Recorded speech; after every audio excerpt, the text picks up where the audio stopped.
বিশ্বাস করুন, গরুর মাংসের এই আচারটা খাওয়ার পর আপনারা দুনিয়ার সমস্ত আচারের স্বাদ বলতে বাধ্য হবেন। কারণ এটা কোনো আচার না, এটা একটা অমৃত।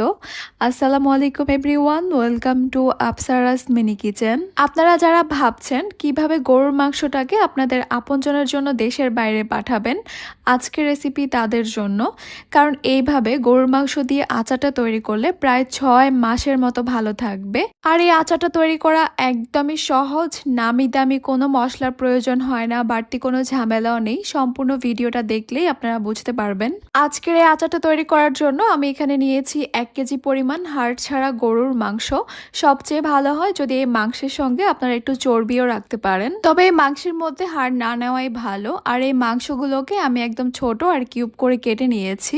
আচারের মাংসটা এভাবে কেটে নিলেই বেশি ভালো হয়। প্রথমেই এখানে দিয়ে দিচ্ছি আমি 1 টেবিল চামচ পরিমাণ রসুন বাটা, দিয়ে দিচ্ছি 1 টেবিল চামচ আদা বাটা, 2 চা চামচ দিয়ে দিচ্ছি জিরা গুঁড়া, দিয়ে দিচ্ছি 2 চা চামচ ধনিয়া গুঁড়া, গরম মশলা গুঁড়া দিয়ে দিচ্ছি 2 চা চামচ, কালো গোলমরিচের গুঁড়া দিয়ে দিব 1/2 চা চামচ, দিয়ে দিব 1 চা চামচ লবণ। লবণের পরিমাণটা এখনই বেশি করে দিব না, কারণ এই মাংসটা অনেকটাই শুকিয়ে যাবে, তখন কিন্তু লবণের পরিমাণটা বেশি হয়ে যেতে পারে।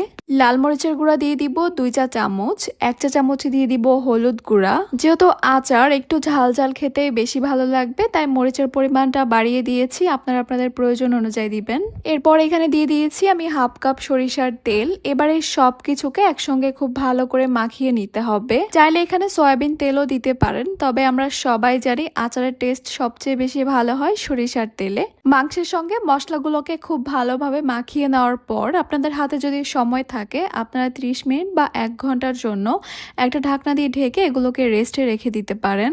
আমি আর রেস্টে রাখবো না, আমি সরাসরি এই প্যানটাকে চুলায় বসিয়ে দিব।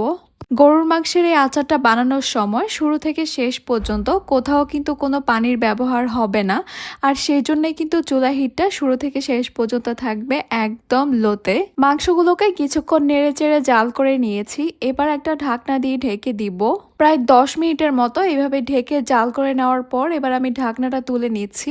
আর এখন দেখতে পাচ্ছেন মাংসের মধ্যে থেকে কিন্তু অনেকটাই পানি উঠেছে। যেহেতু এখানে এক্সট্রা করে কোনো পানি দিব না, তাই এই পানিটার মধ্যেই কিন্তু আমাদেরকে মাংসগুলো সিদ্ধ করে নিতে হবে 80%-এর মতো।